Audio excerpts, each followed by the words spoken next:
René Lake, je suis un journaliste, analyste politique basé à Washington DC et j'ai aussi longtemps travaillé dans le développement international. C'est difficile de parler de la situation, de la relation entre Trump et l'Afrique parce qu'on pourrait même dire qu'elle est quasi inexistante quelque part. Il y a actuellement une velléité de rentrer, d'engager des négociations, de discuter avec la RDC, la République du Congo, sur ce qu'on appelle les minerais rares pour obtenir un soutien militaire américain dans le combat contre le M23 à l'est du Congo. C'est le seul cas où l'on pourrait dire où l'Afrique, il y a des discussions sérieuses et avancées entre l'administration Trump et une administration africaine. Autrement, ce qu'il faut simplement noter, c'est que l'approche multilatérale que les pays africains ont connue jusque-là dans leurs relations avec les États-Unis, ça c'est une page qui est en train d'être tournée. L'administration Trump semble plus intéressée au développement d'une relation bilatérale avec les pays africains individuellement, plutôt qu'une approche multilatérale, que ce soit au niveau du système des Nations Unies ou les institutions de Bretton Woods, ou encore moins les institutions panafricaines, l'Union africaine, la CEDEAO et autres. Ce qui semble intéresser l'administration Trump et son positionnement semble se faire de la sorte, c'est dans une relation bilatérale directe, je dirais, je pense que le mot dit tout, transactionnelle. Trump est un homme de la transaction, ce qui l'intéresse, c'est son rapport transactionnel avec l'Afrique et il voudrait développer, je pense, des relations d'État à État individuellement et qu'elles soient vraiment transactionnelles. Écoutez, c'est une excellente question parce que je crois que dans toutes les situations difficiles, ou même quand il y a une transformation radicale, comme c'est le cas aujourd'hui dans la relation des États-Unis avec l'Afrique et avec le reste du monde, il y a des opportunités. Et moi, je suis convaincu que la nouvelle administration ici au Sénégal, comme dans les autres pays africains, ils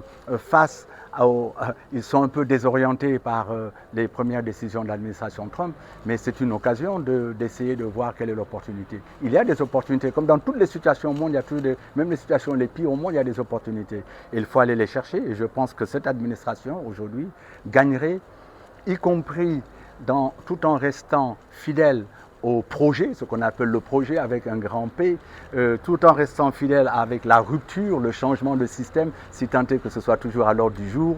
Ça, c'est encore une autre question.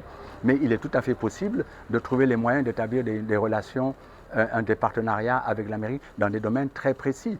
Et c'est là où il faut être transactionnel. L'exemple, c'est l'exemple que j'ai donné tout à l'heure. Par exemple, sur la question de la surveillance, avec tout le problème sécuritaire qui se pose. Vous savez, Cheikh Anta Diop disait qu'il n'y a pas de développement sans sécurité. La sécurité, c'est la question centrale. Vous pouvez avoir les meilleurs projets de développement si vous n'arrivez pas à sécuriser votre espace géographique, vous n'allez pas vous en sortir. Regardez les difficultés qu'il y a dans un pays comme le Mali aujourd'hui. D'accord ? Donc le Sénégal, aujourd'hui, tout le monde sait, est menacé au niveau de ses frontières. Donc en matière de sécurité, par exemple, aujourd'hui, je suis convaincu que les Américains seraient intéressés de discuter avec le Sénégal sur soit l'établissement d'une base de drones au Sénégal. Je dis le Sénégal oriental parce que d'un point de vue géographique, c'est un bon positionnement et aussi d'un point de vue des besoins que nous avons ici au Sénégal. C'est au Sénégal oriental où il y a le moins d'infrastructures. On peut imaginer parfaitement qu'un tel projet s'accompagne avec des projets de santé, des projets de développement infrastructurel, etc. etc. C'est juste un exemple. On peut même imaginer des centres comment on appelle ça, d'assemblage, des usines d'assemblage. On peut imaginer même des centres de formation, de technologie, transfert de technologie. Et ça, je reste convaincu, c'est juste un exemple, que l'administration Trump serait ouverte à ce genre de conversations et de discussions. Je vous signale qu'aujourd'hui, le responsable à la NSC, National Security Council, donc à la Maison Blanche de l'Afrique, c'est un Libano. C'est un Libano-Syrien d'origine africaine. Sa femme est même une Libanaise du Burkina. Donc c'est des gens qui sont encore une fois dans une dimension transactionnelle et donc il est possible de faire du business, même du business politique, j'ai envie de dire entre guillemets, avec cette administration et ce serait dommage que cette administration ici au Sénégal n'en profite pas. Écoutez, là je vous posais une question philosophique, je ne crois pas que ce soit, je dis philosophique pour ironiser un peu, mais là, dans la réalité, je ne vois pas l'intérêt même de l'Afrique à faire cela. Comment on a parlé un peu de ce que représentent les États-Unis lors de cette conférence. Je vous disais que le budget annuel de l'État fédéral, seulement de l'État fédéral américain, pour pouvoir le rapprocher, il faudrait 7 siècles d'accumulation du budget du Sénégal, du budget annuel du Sénégal. Donc quand vous avez affaire à un mastodonte de cette nature, pourquoi vous priver de possibilités de collaboration? Maintenant, il s'agit de le faire en toute souveraineté, de le faire en fonction des intérêts du Sénégal et non pas des intérêts des autres. Parce que ce qui se passe avec l'extraversion que l'on a connue pendant plus de 6 décennies dans nos pays, c'est que les décisions, les partenariats ne se faisaient pas en rapport avec les intérêts du pays, ils se faisaient d'abord en rapport avec les intérêts des métropoles, de l'ancien colonisateur. C'est ça qui a faussé le jeu. Mais aujourd'hui, la question de la souveraineté, il ne s'agit pas de dire on rompt les relations, y compris même avec l'ancien colonisateur, ça n'aurait pas de sens. On peut maintenir de très bonnes relations avec même l'ancien colonisateur, mais qui se fassent sur la base des intérêts du Sénégal, des intérêts des pays africains. C'est comme ça qu'il faut revoir, je pense, le paradigme des relations avec l'étranger.